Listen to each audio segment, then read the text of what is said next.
C'est dans la tête que nous sommes libérés. C'est pourquoi c'est là que Dieu arrive. Lorsque Dieu entre dans mon état d'esprit, quand Dieu change ma façon de me regarder, ma façon de regarder le monde, il changera naturellement ma façon de les regarder à côté de moi. Il changera la voie en regardant mes restrictions, mes pertes. Et puis une autre destination ne doit pas être recherchée. Pour être conquise, pour être expérimentée, sauf la satisfaction. Malgré tant de difficultés, nous pouvons sourire et dire que la vie en vaut la peine, car ma tête m'aide à en valoir la peine. Père Fabio, pourquoi Moïse a-t-il fait tant d'obéissance à Dieu et n'a pas reçu la terre promise? Était-ce le manque de miséricorde de Dieu? Non, parce que c'est peut-être le destin de chaque prophète, de mourir sans voir la conséquence de la mission. Nous ne verrons pas toujours ce que nous avons planté. Nous n'avons pas toujours l'occasion. Parfois, Dieu nous donne une cuillère à café.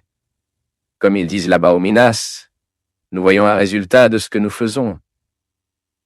Et c'est beau, nous nous sentons même motivés. Mais dans le contexte des grands prophètes, ils ne voyaient presque rien. Moïse a reçu cette mission de libérer les gens de l'Égypte, et il a suivi tout le processus de faire rester les gens dans l'espoir, mais n'y est pas arrivé. Le peuple est arrivé, mais pas à Moïse. Avec cela, Dieu nous montre beaucoup de choses intéressantes. Parce qu'en fait, le rôle du prophète est de garder la flamme de l'espoir. Les gars, c'est très intéressant quand vous vous rendez compte que la personne perd de l'espoir. Il est très intéressant de voir les conséquences désastreuses que le manque d'espoir a dans la vie de la personne. Là, dans le contexte de Moïse, il doit faire marcher les gens, il doit faire arriver les gens. Et à chaque temps de ce processus de passage, il devait être aux gens ce que les gens devaient être. Il a joué le rôle d'être cette présence qui n'a pas laissé Hope mourir. Aujourd'hui, je continue de voir, après des millions et des millions d'années où nous vivons ce même passage. Car la terre promise est une très belle métaphore de tout ce que nous attendons dans la vie. Pour le peuple d'Israël, cette terre promise était un lieu géographique, car il n'avait pas de place. Un peuple qui n'a pas de place est un peuple qui n'a pas d'identité. C'est comme si l'ennemi, quelqu'un venait, prenait sa ville, et qu'il cessait d'être le sien. Vous avez été expulsé de votre maison, expulsé de votre terre, et pris pour être esclave ailleurs dans une autre ville. C'est précisément ce qui est arrivé au peuple. Les gens avaient besoin de la terre. La terre donnerait l'identité à ces gens. D'accord? Mais la chose intéressante est de penser que la terre promise se déroule et qu'elle n'est plus seulement un emplacement géographique. Chercher la terre promise aujourd'hui, c'est chercher l'endroit que Dieu a préparé pour moi. Disons que je suis en train... Alors Moïse n'a pas tourné la terre promise. Mais vous pouvez être sûr que dans le rêve et l'espoir, Moïse a été le premier à marcher sur cette terre. C'est le beau. Vous n'avez pas besoin de matérialité, vous n'avez pas besoin du sol. Moïse connaissait déjà la terre promise, et c'est pourquoi il s'est mis sur son chemin, mais est mort avant de voir l'endroit. Mais il avait tellement vu dans ses rêves, en ses espoirs, que la mise en place n'était plus si nécessaire. Parce que, en fait, le processus de Dieu en nous n'est même pas tant à venir, mais c'est ainsi que nous arrivons. C'est la même chose quand nous verrons un film, une romance. Tout le monde sait déjà comment ça se termine. Le bon gars restera toujours avec la fille et se termine comme ça, beau. Tout le monde pleure à la fin. Parce que l'important n'est pas ce qui se passe, c'est tel que cela se produit. La chose la plus importante n'est pas d'arriver, mais c'est ainsi que j'arrive. Et de plus en plus, je le découvre. Parfois je pense que au début, j'ai l'illusion que le plus beau est d'aller là où je voyage. Mais si je commence soudainement à ouvrir les yeux, je me rendrai compte que le voyage est si charmant, ou parfois encore plus charmant que de venir. Si j'avais un moyen d'arriver sans avoir à y aller... Quand je suis trop fatigué et que je dois voyager, je dis souvent « Oh mon Dieu, si j'avais un moyen d'arriver sans que je devais y aller, mais avoir souvent à partir. » Et dans la promesse de la terre promise, la belle de tout n'est pas d'atteindre la terre promise, mais c'est ce que Dieu fait dans notre cœur, alors que nous rêvons avec la terre promise. Le désir survit à l'absence, parce que lorsque vous avez ce que vous vouliez, vous êtes, n'est-ce pas? C'est comme les vêtements beaux dans la vitrine, mais quand vous le portez, il n'est pas aussi beau que dans la vitrine, c'est parce que c'est le vôtre. C'est drôle parce que l'expérience de Dieu dans notre vie fonctionne comme ça. Je me souviens une fois que j'ai écrit un texte racontant un chariot que je voulais avoir, Pegasus, une belle charrette qui était dans la vitrine, et que j'ai toujours voulu avoir ce chariot pour moi. Seulement j'étais pauvre, et Pegasus était trop cher pour un fils maçon. J'étais donc dans la vitrine en train de rêver, me demandant ce qui serait comme cette voiture. Il était télécommande, ce que ce serait de jouer avec cette voiture, que je n'ai jamais eue. Mais qu'est-ce que je comprends du désir de cet enfant? J'étais dans la vitrine et c'était précisément parce que je ne pouvais pas avoir ce chariot que j'ai trouvé si charmant. Et même dans le texte que j'ai écrit là-bas, à partir de mon premier livre, Times, False and Forgesh, et Dieu nous l'aimons comme ça, incapables de le posséder. Le jour où nous sommes destinés à posséder Dieu, il ne fait pas d'exercer son pouvoir sur nous, car sa fascination est précisément de ne jamais être emprisonné pour nous. Dieu est l'immanence, mais il est aussi la transcendance. Je le regarde et l'admire, comme le dit Sao Paulo. Nous voyons maintenant comme en partie, mais nous ne verrons cette totalité que dans l'éternité. Et l'espoir de la terre promise est totalement, tout ce dont nous parlons est directement lié à la terre promise, que nous mettons. Nous nous mettons sur notre chemin pour atteindre un endroit où nous n'arrivons jamais. Pourquoi cet endroit ne doit pas être arrivé. Cet endroit est de motiver la vie, et il change sa silhouette. Cette terre promise gagne de nouveaux visages. Personne ne continue de chercher la même terre promise toute sa vie. Le rêve de Dieu dans nos vies, il modifie, il gagne de nouveaux visages. Et c'est beau, c'est comme ça. Parce que c'est pourquoi nous ne nous arrêtons pas.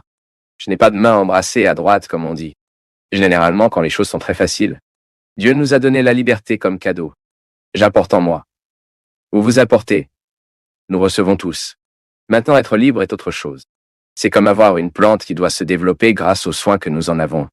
Lorsque vous arrosez, lorsque vous fertilisez, de sorte que tout ce potentiel qu'il y a dans la graine se développe et cette graine peut devenir l'arbre qui existe potentiellement à l'intérieur. La même chose est la liberté. Pouvoir dire aujourd'hui que je suis, c'est que vous supposez que vous êtes dans un processus de libération de votre propre liberté. Parce que seuls ceux qui sont proposés ne peuvent que l'essayer librement. Et cette liberté est peut-être ce qui me ravit le plus dans ma vie. Car parfois je me vois un prisonnier de sentiments enfantins, de jalousie, de comparaison. De plus en plus, le mouvement de la vie m'amène à comprendre de mon expérience, et de l'expérience de voir ceux qui vivent à mes côtés, que la véritable expérience de Dieu, elle nous positionne dans un contexte de maturité qui nous offre de tous les poids et liens que l'infantilisme met nous. Oui, et parfois nous ne comprenons pas cela à faible réalité, disons, nos vies, les passions de l'âme, elles doivent être dominées de haut en bas, pas de bas en haut. Donc ce sont vraiment des exercices, c'est un exercice spirituel soulevant le pont du château intérieur et, ok, sachez ce que ce sont si appelés qui m'habillent, non? Que souvent notre amour, au lieu de le protéger de manière improtecte, car il s'infantilise, il est souvent marqué par le manque de réalité dans l'amour. C'est comme la personne qui est amoureuse ne peut pas voir la réalité. Un esprit amoureux, un esprit très impliqué avec une autre personne qui vient d'arriver est un danger. C'est un danger de prendre de mauvaises décisions. La passion aveugle. J'aime toujours de cette différenciation, non? La passion est l'incarnation de l'amour. Nous pouvons seulement dire que nous aimons après avoir effacé tous les feux d'artifice de la passion. Parce qu'ils sont dangereux. Et le droit de ne pas l'aimer, Fabio. Nous avons le droit de ne pas l'aimer. L'aimer est une chose, aimer en est un autre. Je peux profondément sympathiser avec vous. Nous avons une délicieuse connexion. Mais je ne suis pas obligé de vous aimer parce que je n'ai pas choisi de vous aimer. Aimer est un choix. Et parfois dans notre vie quotidienne, nous ne connaissons pas cette différence et vous ne donnez même pas le droit d'aimer quelqu'un. Bien sûr, vous avez une limite que vous pouvez définir. Oui, une affection. L'amour tient le respect. C'est ce que vous dites. Je ne vous ferai pas de mal. Je ne vous boycotterai pas. Mais d'un autre côté, je n'ai pas l'obligation de vivre, d'établir ce lien quotidien, de changer le téléphone. Et parfois, les gens confondent beaucoup. Ils sont beaucoup. C'est une immaturité même pour comprendre le christianisme. Waouh, combien de fois ai-je souffert de ces immaturités? Waouh. Parfois, je rencontre absolument des gens en marge de l'expérience chrétienne, toujours basés sur les obligations, étouffés par les obligations qui existent au sein du christianisme. Et parfois, je trouve des gens si libres, mais si libres, ils ont déjà trouvé, il me semble, le plus profond du christianisme. Vous avez parlé de ces étapes que nous devons plonger pour arriver à ce qui est le plus indomptable en nous. Et le christianisme est un mouvement précisément qui passe par cette réalisation de ce qui est indomptable. Puis vous vivez la liberté d'être qui vous êtes. La discipline est la parole d'aujourd'hui. Nous sommes de plus en plus plongés dans un contexte qui nous élimine de la discipline, et c'est très triste. C'est très triste lorsque nous identifions que nos enfants deviennent étranges. Ils deviennent étranges à tout type de sacrifice. Parce que la vie doit être comme ça, la vie que nous devons faciliter la tâche, d'accord? Les installations d'aujourd'hui, ils sont très bons, mais ils ne peuvent pas retirer de nous l'opportunité de vivre l'assia et la discipline qui fait de chaque homme. Chaque femme trouve cet équilibre, cette maturité. Comment le monde d'aujourd'hui nous encourage tout le temps? Comment a-t-il été difficile, non, de nos jours? C'est un travail coûteux. Mon thérapeute a toujours dit, nous pensons que la vie intérieure vient gratuitement. Vient dans le paquet de la vie. René Chiné, donc j'ai déjà tout installé en interne. C'est comme si j'avais plusieurs programmes à exécuter, mais je dois comprendre comment ils fonctionnent.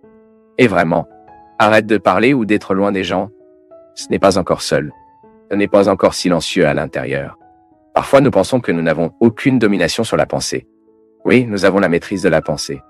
La pensée doit être éduquée à un niveau élevé. Nous devons augmenter le niveau de réflexion avec un bon contenu. Oh, ma tête est pleine de conneries. Si pour la vie intellectuelle, vous devez éduquer la pensée à travers la concentration, la vie spirituelle n'est pas différente, non? C'est que parfois nous prions en demandant à Dieu le sort de ma tête, puis notre Seigneur nous donne parfois un bon film, un bon livre, une bonne chanson pour éduquer et canaliser la pensée, et nous nous battons dans une ignorance intérieure de ce que vous traitez avec Ilya. Et en fait, nous devons vivre cette réalité de supérieur, domine et inférieur. J'ai donc mon instinct là-bas, mes émotions, mes sentiments qui sont déjà plus conscients, mes pensées, mes volontés, qui sont les décisions basées sur ma pensée. Et voici l'esprit. Je peux même mettre ici la volonté et la pensée. Il n'y a personne, ou quoi que ce soit qui peut asservir un état d'esprit de quelqu'un qui veut vraiment être libre. C'est comme dans ce film, Le rêve de la liberté, quand cet homme a passé tant de jours dans le solitaire, coincé là-bas. Quand il est parti là-bas, ils lui ont demandé « Comment vous êtes-vous défendu pour rester là ?» Il a dit « C'était calme. J'ai entendu de la musique tout le temps. » Puis l'autre a dit « Mais il n'y a pas de musique là-bas. Ils sont tous dans ma tête. »